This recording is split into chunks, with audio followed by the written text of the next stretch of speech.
ورحمة الله تعالى وبركاته. وعليكم السلام. بسم الله والحمد لله والصلاة والسلام على رسول الله صلى الله عليه وسلم. أهلا ومرحبا ببعض المسلمين، وأسأل الله سبحانه وتعالى أن يتقبل منا ومنكم صالح العمل. ما زلنا مع تفسير سورة الفجر، ووصلنا بحول الله تعالى وقوته إلى الآية أنهينا الآية 10. Assalamualaikum warahmatullahi wabarakatuh. آمين. أنهينا هذا. Alhamdulillahirabbil alamin, wassalatu wassalamu ala asyrafil anbiya'i wal mursalin sayyidina Muhammadin wa ala alihi wa sahbihi ajma'in. Bapak Ibu yang dimuliakan Allah Subhanahu wa taala, pertama saya memberikan kata sambutannya kepada kita semua. Semoga amal ibadah kita menambah mizan timbangan kebaikan kita, dan ini menjadi amal soleh kita. Kita masih berada di surat Al-Fajr.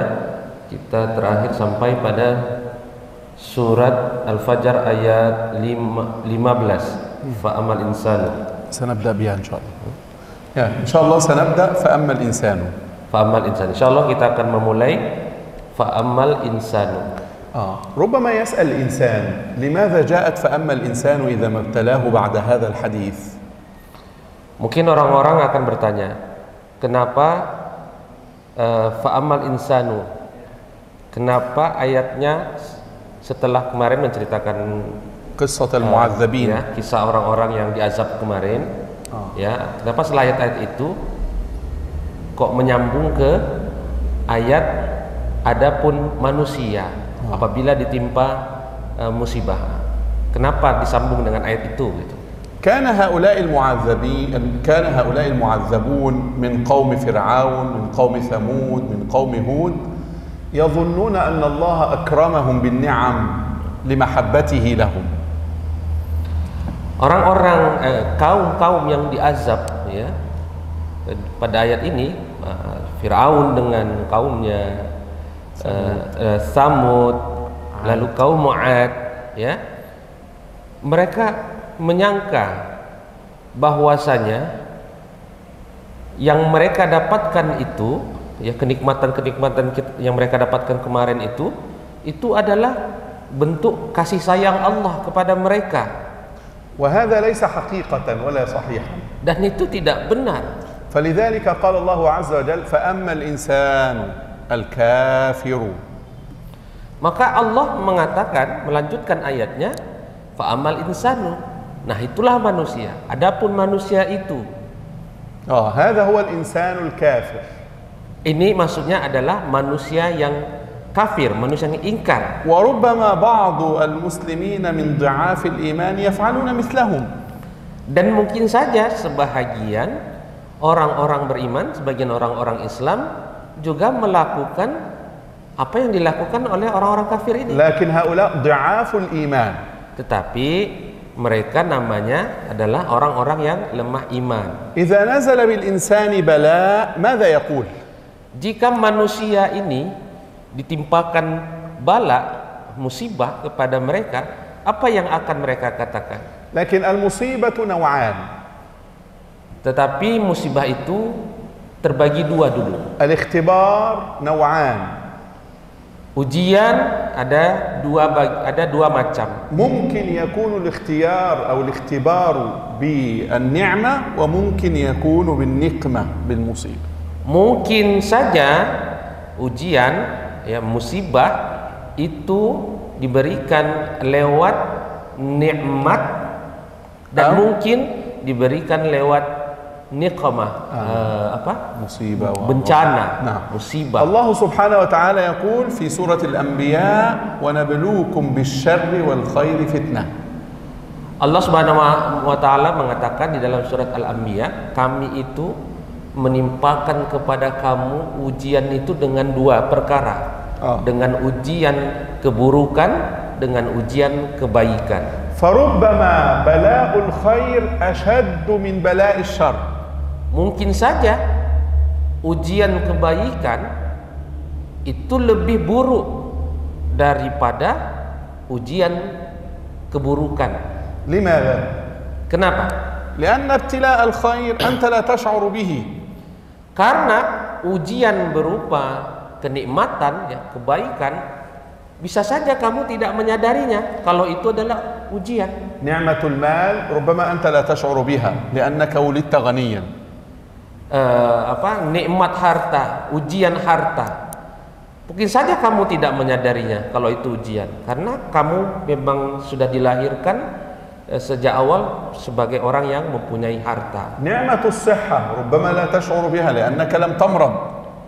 Nikmat kesehatan, mungkin kamu tidak menyadarinya kalau itu adalah ujian, karena kamu nggak pernah sakit.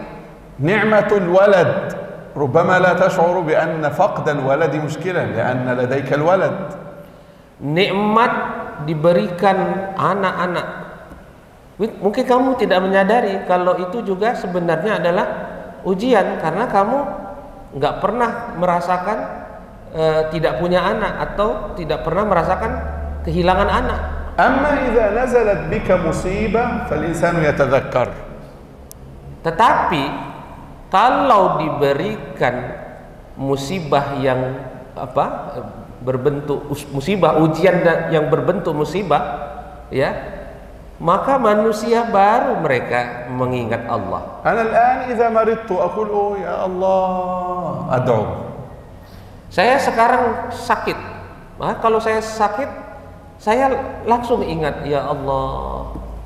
اشفيني عافني هكذا. Saya berdoa, ya Allah sembuhkanlah saya. طيب إذا لم يكن معك المال.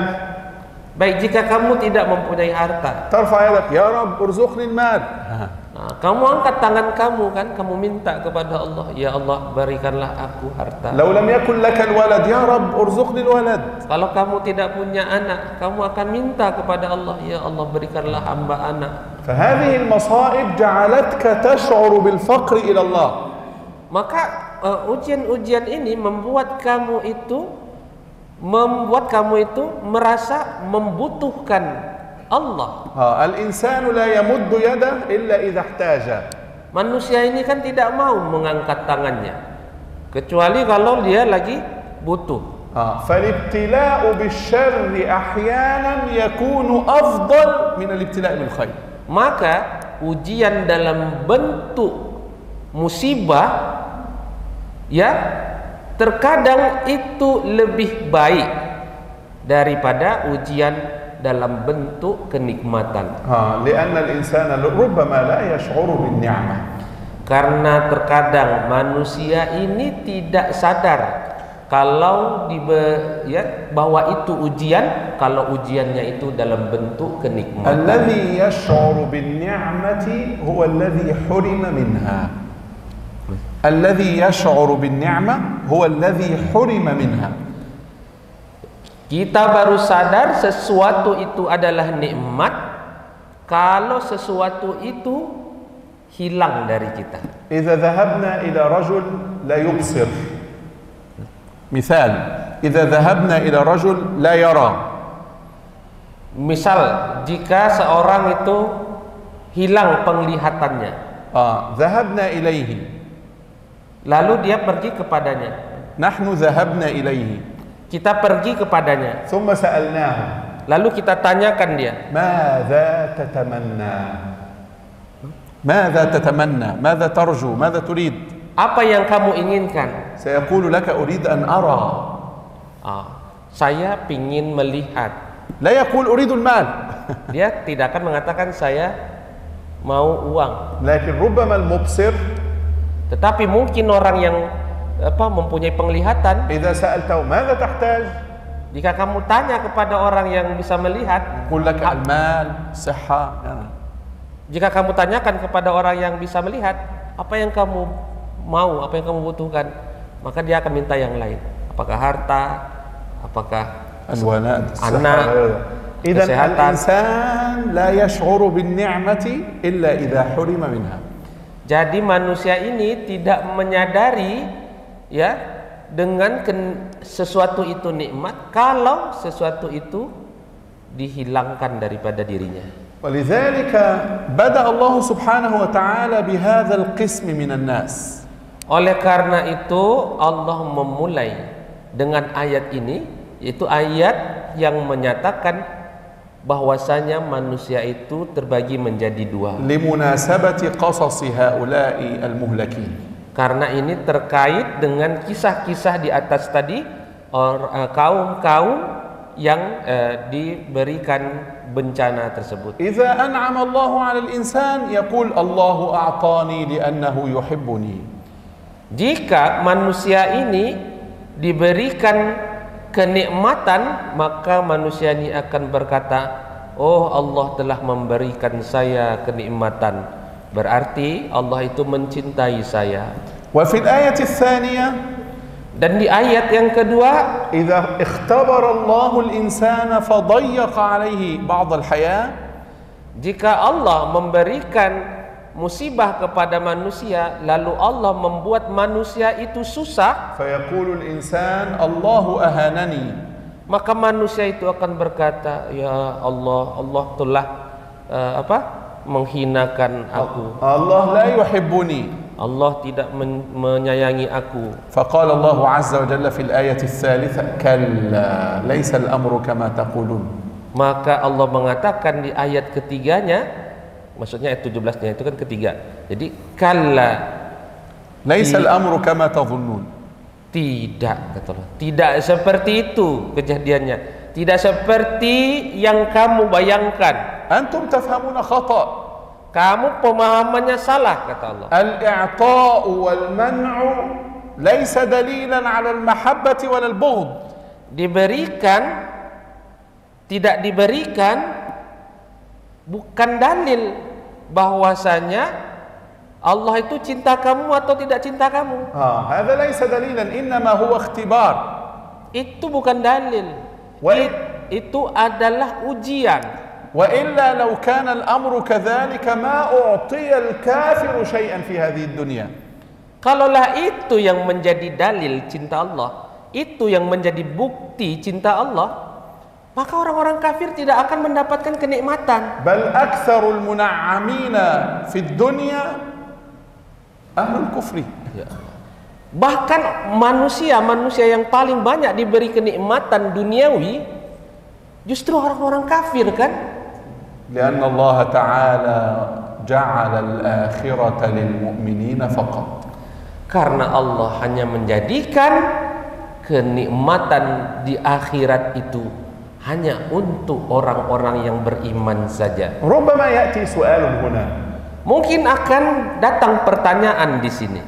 أوليس الإعطاء والمنع من الله؟ Bukankah pemberian dan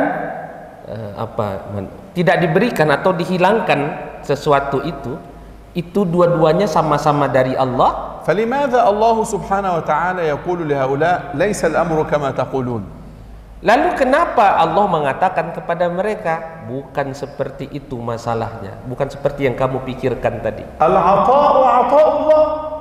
Bukankah pemberian itu datangnya dari Allah? والمنع منع الله. Penghilangan atau tidak diberikan itu juga datangnya dari Allah. فلماذا يقول لهم أخطأتم وهم يقولون أعطانا الله حرمنا الله؟ Lalu kenapa Allah mengatakan kamu salah? Padahal kan itu semua adalah pemberian Allah. Itu semua adalah tidak pemberian Allah. Agak susah membahasakannya. Atau pencabutan nikmat dari Allah. ما هو الجواب؟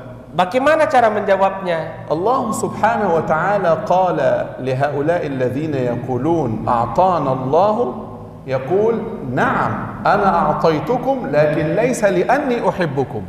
Maka jawabnya adalah, ya, kalau itu pemberian, aku memberikan kepada kamu, tetapi aku tidak mencintai kamu. أما هم فيقولون أعطانا الله لأنه يحبنا فجاء الرد على قولهم يحبنا.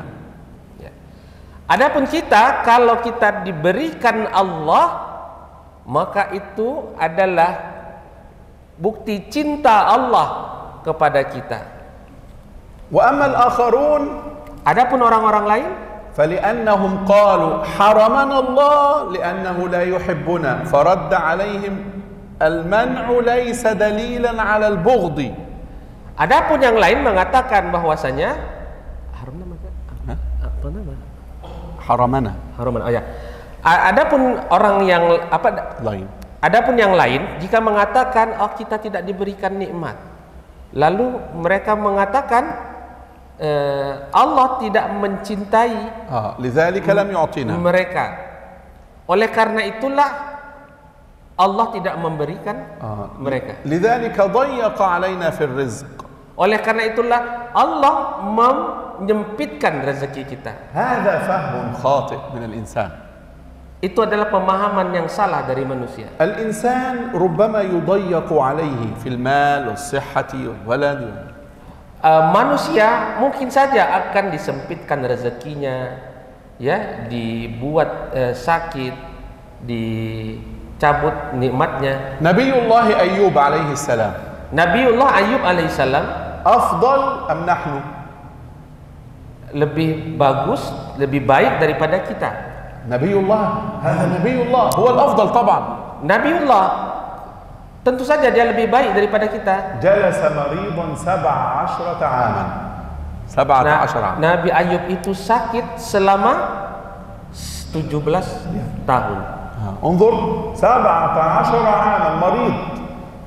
17 tahun Nabi Ayub itu sakit. Wa huwa Nabiullah. Dan dia itu Nabi Allah. Afdalu minna jami'an. Lebih afdal, lebih baik, lebih mulia dari kita. Law kana al-amru bil mahabbati lama marida nabiyyun min al-anbiya. Kalaulah dalil cinta Allah itu adalah tidak diberikannya kita sakit, maka itu Nabiullah. Kenapa diberikan sakit? Rubbama nahnu al-an mungkin kita sekarang na'kulu fi as-sabah ad-dajaj wa fi al-masa'. Makan di pagi hari dengan ayam dan di sore hari.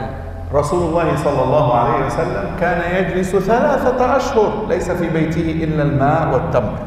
Rasulullah sallallahu pernah selama 3 bulan itu tidak ada makanan di rumahnya, yang ada hanya kurma dan air. Falau kana al-i'ta'u dalil al-mahabbah lama muni'a Rasulullah sallallahu alaihi wasallam min ad-dunya. Kalaulah pemberian nikmat itu adalah dalil Allah mencintai, menyayangi kita, ya, maka kenapa Allah tidak berikan itu kepada Nabi Muhammad sallallahu alaihi wasallam? Kulluna mubtala. Tidak seperti itu, ya. Kita ini semuanya adalah manusia-manusia yang akan ditimpakan musibah. Al-ghaniyyu mubtala bil ghina wal faqiru mubtalan bil faqri. Orang kaya akan ditimpakan ujiannya, musibahnya dengan kekayaan. Orang fakir akan ditimpakan ujiannya dengan kefakirannya. Alladhi 'indahu as-sihha mubtala fi as-sihha. Orang yang sehat maka dia sedang diuji dengan kesehatannya. Allah subhanahu wa ta'ala sayarahu aina yada'u sihhatahu fil halal am fil haram. Allah akan melihat dia di mana dia meletakkan kesehatannya, apakah di yang halal ataukah di yang haram. Kullun nasi fi hadhihi ad-dunya la yakhlu min al-ibtila. Semua manusia di atas muka bumi ini tidak ada yang terlepas daripada ujian. لكننا لا نستطيع أن نرى الناس في كل حياتهم. Tetapi kita tidak mampu melihat manusia, semua manusia di sepanjang hayat kita. ربما أنت تقول يا ليتني غني مثل فلان. Mungkin kita akan mengatakan, oh alangkah baiknya jika aku menjadi orang kaya itu seperti fulan itu. ربما فلان هذا مريض لا يستطيع النوم بالليل. Mungkin si fulan ini, ya, waktu mau tidur dia tidak bisa tidur. Si orang kaya ini, ya, dia tidak bisa tidur karena banyak yang sakit, marid. Karena dia sakit. Lakin anta la tara maradahu. Tetapi kamu tidak melihat penyakitnya. Anta ra'aita ma lahu faqat. Kamu hanya melihat luarnya saja. Rubbama tara insanan. Mungkin kamu akan melihat manusia عنده الولد yang mempunyai anak وأنت ليس عندك الولد dan kamu tidak mempunyai anak, فتقول maka kamu mengatakan, يا ليتني مثل فلان oh alangkah enaknya kalau seperti orang itu. وربما هذا الرجل Dan mungkin saja orang itu يبتلى ابتلاء شديدا في ولده sedang ditimpakan ujian yang besar, ditimpakan masalah karena anak-anaknya. فأنت لا ترى ابتلاء الناس Maka kamu tidak melihat ujian yang sedang menimpa orang lain. لكن ربما لأنك ترى الظاهر Mungkin saja kamu hanya melihat zahirnya saja, تتمنى أن تكون مثل غيرك lalu kamu berharap semoga kamu bisa menjadi seperti orang lain itu. وربما أنت أفضل من غيرك. Padahal mungkin saja kamu itu lebih baik, kamu itu lebih afdol, lebih mulia daripada orang lain yang kau harapkan. لذلك لا بد من الرضا لا بد من الرضا. Oleh karena itu kamu harus ridho. Allah subhanahu wa ta'ala يقول لهؤلاء الكافرين Allah Subhanahu wa taala lalu mengatakan kepada orang-orang kafir في الآية 17 di ayat ke-17, بل لا تكرمون اليتيم. kamu tidak pernah memuliakan anak-anak yatim. سبحان الله. يعني أنتم أشرار. Subhanallah, kamu itu orang yang jahat. الله يقول لهؤلاء الطغاة Allah mengatakan nih kepada mereka ini orang-orang yang melampau batas. أنتم لا تحسنون إلى الأيتام ولا الضعفاء. Kamu tidak pernah berbuat baik kepada anak yatim, kepada orang-orang lemah. لماذا لم يقل الله سبحانه وتعالى أنتم لا تطعمون اليتيم؟ Kenapa Allah mengatakan kamu tidak mau memberikan makan kepada يقول تكرمون ولا يقول تطعمون. Kenapa Allah mengatakan kepada kamu, kenapa kamu tidak mau memuliakan anak yatim, memberi makan anak yatim? لماذا لم يقل لماذا لم تطعمون اليتيم؟ أنتم لا تطعمون اليتيم. لكن لم يقل القرآن هذا. Kenapa Allah mengatakan? Kenapa Allah tidak mengatakan begini? Kalla bala tut'imunal yatim. إنما قال لا تكرمون اليتيم. Kenapa Allah mengatakan kamu tidak memuliakan anak yatim? Kok tidak mengatakan kamu tidak memberi makan anak yatim? لأنه ربما يكون اليتيم غنيا لا يحتاج إلى الطعام. Karena mungkin saja anak yatim itu adalah orang kaya, jadi dia tidak butuh kepada makanan. لكن يحتاج إلى الإكرام في المعاملة. Ya, dia hanya butuh kepada pemuliaan, dimuliakan di dalam bermuamalat. يريد معاملة حسنة. Dia hanya menginginkan dia itu diperlakukan dengan baik. ربما بعض الأيتام لا يحتاجون إلى المال منك. Mungkin saja sebahagian anak yatim tidak membutuhkan harta kamu, لكنهم يحتاجون إلى الإحسان منك في المعاملة. tetapi mereka hanya membutuhkan kebaikan kamu di dalam memperlakukan mereka. فهذه الآية Maka ayat ini والآية التي بعدها dan ayat yang setelahnya والآية التي بعدها dan ayat yang setelahnya lagi تتكلم عن الضعفاء. berbicara tentang orang-orang yang lemah. لماذا؟ Kenapa? لأن هؤلاء المهلكين كانوا لا يلتفتون إلى الضعفاء. Karena mereka adalah orang-orang yang muhlakin. هؤلاء الذين أهلكوا الأقوام. Karena orang-orang yang kemarin itu, orang-orang kafir itu, orang-orang yang dibinasakan itu adalah orang-orang yang tidak pernah memperhatikan orang-orang yang lemah. الآية التي بعدها 18 Ayat setelahnya setelah ayat ولا تحاضون على طعام المسكين. أنت لا تحث غيرك على إطعام المسكين. Ya, kamu tidak wala tahadduna ala tu'amil miskin, artinya adalah kamu tidak pernah menyuruh orang menyuruh orang lain untuk memberi makan orang miskin. المسلم مطالب مع المسكين بشيئين. Orang miskin dituntut Orang muslim dituntut dua perkara terhadap orang-orang miskin. أن يطعم المسكين إذا استطاع. Yang pertama, memberikan makan kepada orang-orang miskin jika mampu. وأن يطلب من أصدقائه أن يعاونوا المساكين.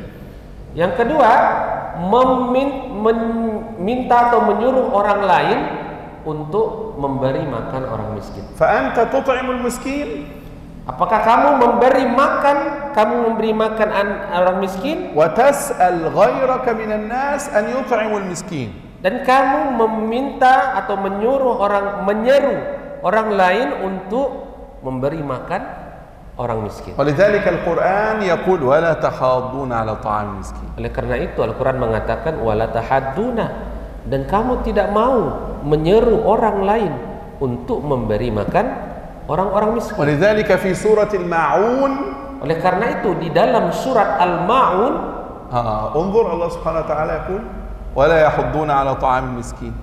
Lihatlah di dalam surat wala yahuddu ala ta'amil miskin, dan mereka tidak mau menyeru orang untuk memberi makan orang miskin. لأن الإنسان Karena manusia إذا لم يستطع إطعام المسكين jika tidak mampu memberi makan orang miskin, يستطيع أن يقول لغيره أطعم المسكين. dia masih mampu untuk menyeru orang lain agar memberi makan kepada orang miskin. هؤلاء الكفار Orang-orang kafir ini, كانوا لا يطعمون المسكين mereka adalah orang-orang yang tidak mau memberi makan orang-orang miskin, ولا يقولون لغيرهم أطعم المسكين.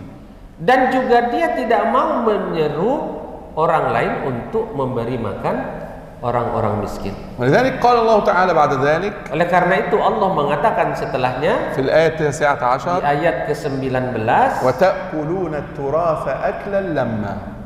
dan التراث أي الميراث. kamu memakan harta warisan orang lain. At-turas itu artinya adalah harta warisan. لما شديدا. Lama itu keras. كثيرا.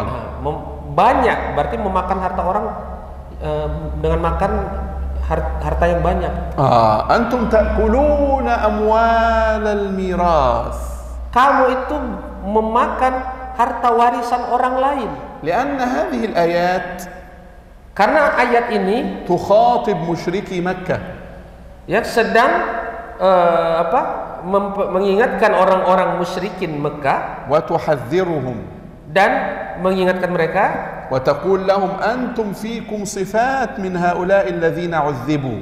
kalian ini mempunyai sifat seperti orang-orang kafir yang diazab di atas tadi. عاد وثمود وفرعون. Ya, orang itu orang kaum Ad, Tsamud, Fir'aun. فكان كفار قريش Maka orang-orang kafir Quraisy itu يأخذون أموال الميراث من الضعفاء. mereka tuh suka mengambil harta warisan orang-orang yang lemah. فالله سبحانه وتعالى يقول أنتم تفعلون هذا. Allah mengatakan kamu melakukan itu. وتحبون المال حبا كثيرا كبيرا. Dan kamu mencintai harta dengan cinta yang sangat besar. المسلم Seorang muslim لا ينبغي أن يحب المال. tidak sepatutnya cintanya itu kepada harta. لكنه ينبغي أن يفهم أنه محتاج إلى المال. Sepatutnya dia itu cukup memahami saja bahwasanya dia hanya butuh saja kepada harta. أنت تحتاج إلى المال Kamu butuh kepada harta, لكن لا تحب المال. tapi jangan kamu cintai harta itu. لأنك لو أحببت المال Karena kalau kamu mencintai harta, سيسيطر على خطواتك كلها. harta akan menguasai setiap langkah kamu. فلا تفعل شيئا في الدنيا إلا بالمال. Maka kamu tidak akan melakukan apapun di dunia ini kecuali harus dengan harta. لذلك المال في يدك. Oleh karena itu, harta itu cukup di tangan kamu saja, لكن ليس في قلبك. tetapi harta tidak masuk ke dalam hati هذا kamu. هو معنى الزهد.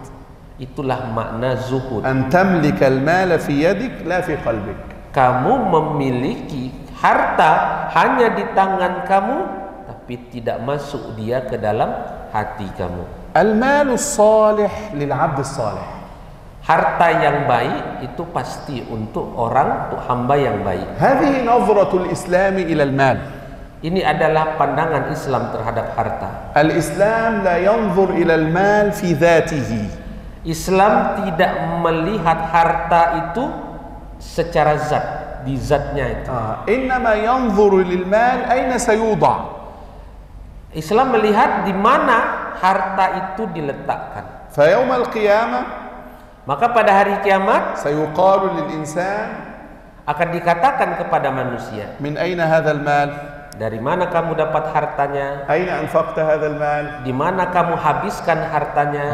لذلك المال Oleh karena itu, ليس ممدوحا لذاته. harta itu tidak terpuji karena zatnya. إنما يمدح لاستخدامك له. Harta itu jadi terpuji tergantung di mana kamu menggunakannya. رجل فقير Seorang fakir وضع المال الذي عنده في المعصية. yang meletakkan hartanya di tempat yang maksiat, ورجل غني dan orang yang kaya يضع المال الذي عنده في الخير. meletakkan hartanya di tempat yang baik. فمن الأفضل؟ Siapa yang lebih bagus? الذي يستخدم المال في الخير. Tentu saja yang menggunakan hartanya di tempat yang baik. كان أبو بكر رضي الله تعالى عنه Abu Bakar radhiyallahu taala anhu أكثر الناس إنفاقا، adalah orang yang paling banyak infaknya, لكن tetapi في سبيل الله. untuk fi sabilillah. ثم انظر إلى الآية التي بعدها. Lalu lihatlah ayat setelahnya. كلا إذا دكت الأرض دكا دكا. الله سبحانه وتعالى يقول ستعلمون يوم تسوى الأرض الجبال تهدم وكل شيء يهدم. Ya, kalla idza dukkatil ardu dakkan dakka, sekali-kali tidak demikian, kamu akan tahu bahwasanya bumi itu akan diguncangkan, akan dihancurkan. وجاء ربك والملك صفا صفا. Dan datang Tuhan. الإمام ابن كثير رحمه الله يقول Imam Ibnu Katsir rahimahullah, جاء ربنا لفصل القضاء بين عباده. ya, Imam Ibnu Katsir mengatakan ja'a rabbuka itu telah datang Tuhan kita untuk فصل القضاء بين العباد ليقضي بين العباد. untuk menunaikan ketentuannya kepada setiap hamba-hamba. وقت فصل القضاء waktu di mana takdir itu akan ditunaikan. سيكون الملائكة صفا صفا. Maka pada saat itu malaikat akan berbaris-baris. الملك هنا بمعنى الملائكة. Malak di sini artinya adalah malaikat. هذا اسم جنس يعني. Ya, itu adalah isim jenis. كل الملائكة. Semua malaikat. صفا صفا صفوفا عند ربها. Sofan itu berbaris-baris, ya. وجيء يومئذ بجهنم نسأل الله السلامة. جهنم لها 70,000 عمود. Lalu didatangkan pada hari itu neraka Jahannam. Jahannam itu mempunyai 70,000 عمود. Memiliki 70 tiang. وكل عمود 70,000. 70.000 tiang. وكل عمود منها Dan setiap tiang itu سيجره 70,000 ملك. setiap tiang itu setiap tiang itu akan dijaga oleh 70,000 ملك. akan dijaga oleh 7.000 malaikat. يعني انظروا الآن. Nah, lihatlah sekarang عمود واحد satu tiang سيجره 70,000 ملك. akan dijaga oleh 7.000 malaikat.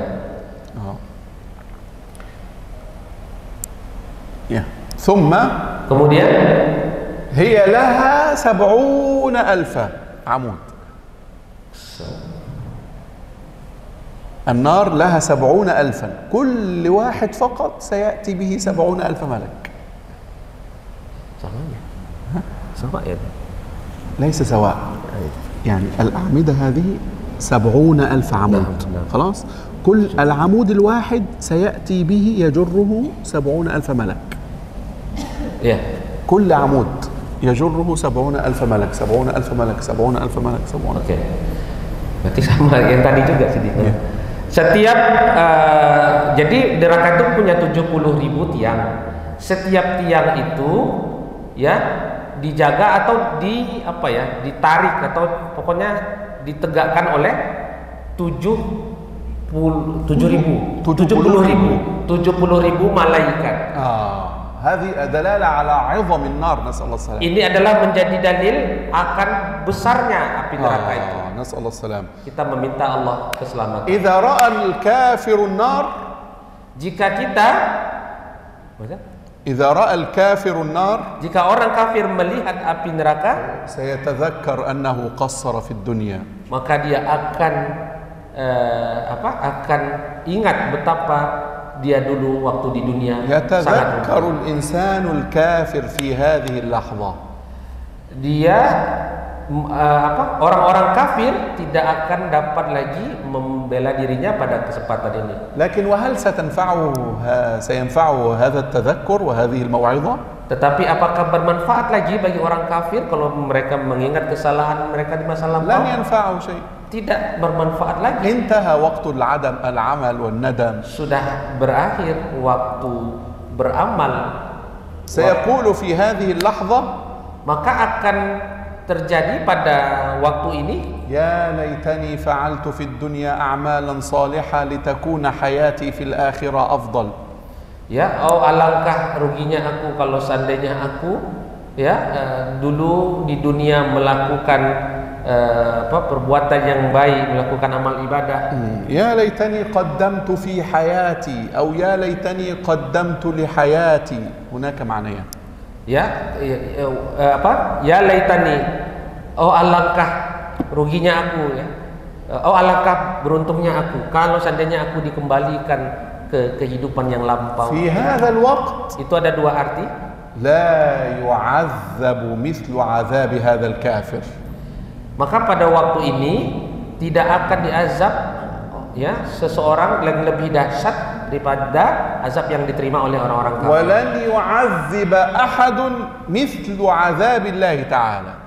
Dan tidak ada azab yang lebih keras daripada azab Allah Subhanahu wa taala. الله سبحانه وتعالى سيربطهم بالسلاسل.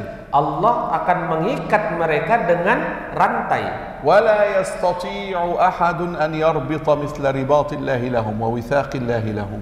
Dan tidak akan ada orang yang mampu melepaskan diri daripada ikatan tersebut. ولن يكون هناك أحد يعذب مثل عذاب هذا الكافر. Dan tidak ada orang di sana yang diazab itu sedahsyat azabnya orang-orang kafir. وقت خروج روح المؤمن في الدنيا Waktu keluar ruh orang kafir, مسلم waktu keluarnya ruh orang-orang muslim, سيقال لها من الملائكة akan dikatakan kepadanya para malaikat, أيتها النفس المطمئنة. هذا الحال حال المؤمنين. كان هذا حال الكافرين، الآن حال المؤمنين. Tadi kan itu kondisi orang-orang kafir. Nah, ini sekarang adalah kondisi keadaan orang-orang beriman. وقت خروج الروح في الدنيا وقت موت العبد الصالح. Ketika keluarnya ruh daripada orang saleh في الدنيا, di dunia, سيقال له من الملائكة, malaikat akan berkata kepadanya, يا أيتها النفس المطمئنة, wahai jiwa yang tenang, يا أيتها النفس المؤمنة بالله, wahai jiwa yang tenang, المصدقة بموعود الله. بس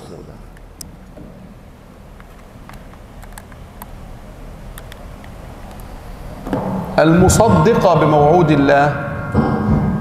لا بأس، اجعله بعيدا.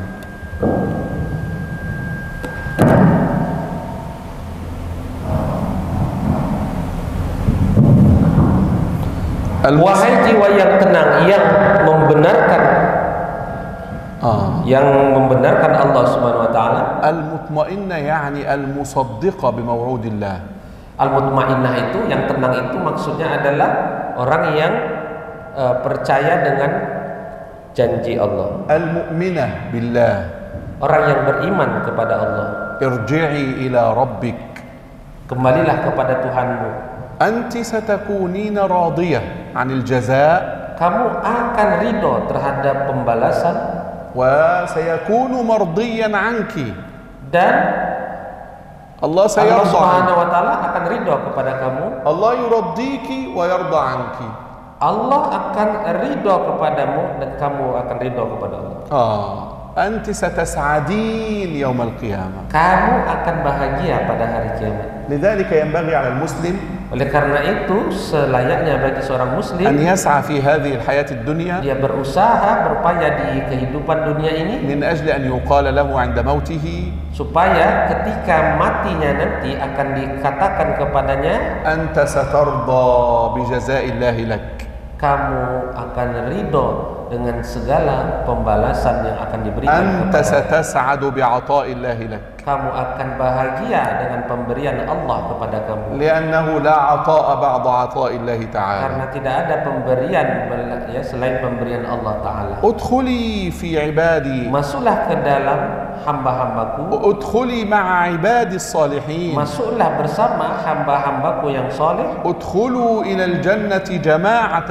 Masuklah ke surga secara berjamaah. ادخلي جنتي. Masuklah ke surgaku. انظروا سبحان الله. Lihatlah subhanallah. الله يريد هنا أن يفصل Allah menginginkan di sini menceritakan secara detail حتى يدخل السرور على قلوبنا. supaya masuk kebahagiaan ke dalam hati kita. كان يجوز أن يقال في الآية Karena bisa saja Allah mengatakan di dalam ayat tersebut, ادخل الجنة مع عبادي. masuklah ke surga bersama hamba-hamba. لكنه قال ادخلي في عبادي ادخلي جنتي. أكثر الحديث هنا ليدخل السرور على قلب المؤمن. Tetapi Allah di sini ya, memisahnya, udkhuli fi ibadi, masuklah bersama hambaku, wadkhuli jannati, masuklah ke surgaku. Jadi lebih panjangnya supaya memasukkan, supaya hati manusia itu bisa menjadi lebih bahagia. عظيم أن ينسب العبد إلى الله. Azim, sungguh sangat أن يقال عبادي أن تنتسب إلى الله هذا فضل كبير. ya sungguh sangat besar kedudukan hamba tersebut jika dia itu dinisbahkan kepada Allah. حينما يقول جنتي يعني جنتي العظيمة لأنني من أنشأتها. Ya, ketika Allah mengatakan jannati, surgaku, itu sesuatu yang besar karena surga itu adalah Allah yang membuatnya. الآن Sekarang السورة تتحدث surat ini berbicara tentang عن جزاء أهل التواضع. balasan kepada orang-orang yang tawadu. فتحدثت عن المتكبرين أولا. Maka ayat ini berbicara tentang orang-orang kafir. الآيات الأول تحدثت عن المتكبرين. لا ضع هذا في النصف خلاص نحن سننهي. يعني أغلق الذي معك وضع هذا في المنتصف. الآيات الأول تحدثت عن المتكبرين من الكفار. Ayat yang pertama berbicara tentang orang-orang kafir. والآيات الأخيرة تحدثت عن المتواضعين من المؤمنين وجزائهم. Dan ayat-ayat yang terakhir berbicara tentang orang-orang yang beriman dan balasan yang akan diterima kepada mereka. هذه السورة تعلمنا Surat ini mengajarkan kepada kita التواضع. tawadu, عدم التكبر. tidak takabur, الإحسان إلى الضعفاء. berbuat baik kepada orang-orang duafa, ألا نشبه المتكبرين والكفرة. supaya kita tidak mencontoh orang-orang kafir dan orang-orang yang takabur, أن نرضى بقضاء الله وقدره. supaya kita ridho dengan kadar, dengan ketentuan Allah Subhanahu wa taala, ونصبر على المصائب والبلايا. dan bersabar atas segala ujian dan musibah dari Allah, ونشكر النعم. dan kita mensyukuri nikmat, ونعلم خطورة يوم القيامة. dan kita mengetahui betapa bahayanya itu hari kiamat, وعظم النار نسأل الله السلام. dan betapa besarnya neraka itu, وأن العذاب لا يشبهه عذاب. dan bahwasanya azab di dalam api neraka itu tidak sama dengan azab ya selain daripada azab api neraka. وأن الجنة عظيمة لأنها من إنشاء الله سبحانه وتعالى وخلقه. Dan bahwasanya surga Allah itu adalah surga yang dibuatnya yang dipersiapkan untuk para hambanya. وأن المؤمن في هذه الحياة Dan bahwasanya orang beriman di dalam kehidupan ini يبتلى بالمنع والعطاء. akan diberikan musibah, akan diberikan ujian dengan apakah diberikan kenikmatan atau akan diberikan musibah. كذلك الكافر. Seperti itu juga orang-orang kafir. الإنسان في هذه الحياة الدنيا Manusia di dalam kehidupan dunia ini لابد أن يصبر نفسه مع المؤمنين haruslah dia bersabar jiwanya ikut bersama orang-orang beriman حتى يكون معهم يوم القيامة. sampai nanti mereka juga bersama orang-orang beriman di hari kiamat. نسأل الله سبحانه وتعالى أن يجمعنا جميعا في رحمته. Kita meminta kepada Allah Subhanahu wa taala agar kita dikumpulkan nanti bersama-sama di dalam rahmat-Nya, أن ندخل جميعا جنته. supaya kita bisa masuk bersama-sama ke dalam surganya. وصلى الله على نبينا محمد Dan وسلم. sallallahu alaihi wasallam. جزاكم الله خير. بارك الله فيكم. أحسن الله إليكم. السلام عليكم ورحمة الله تعالى وبركاته. جزاكم الله خير.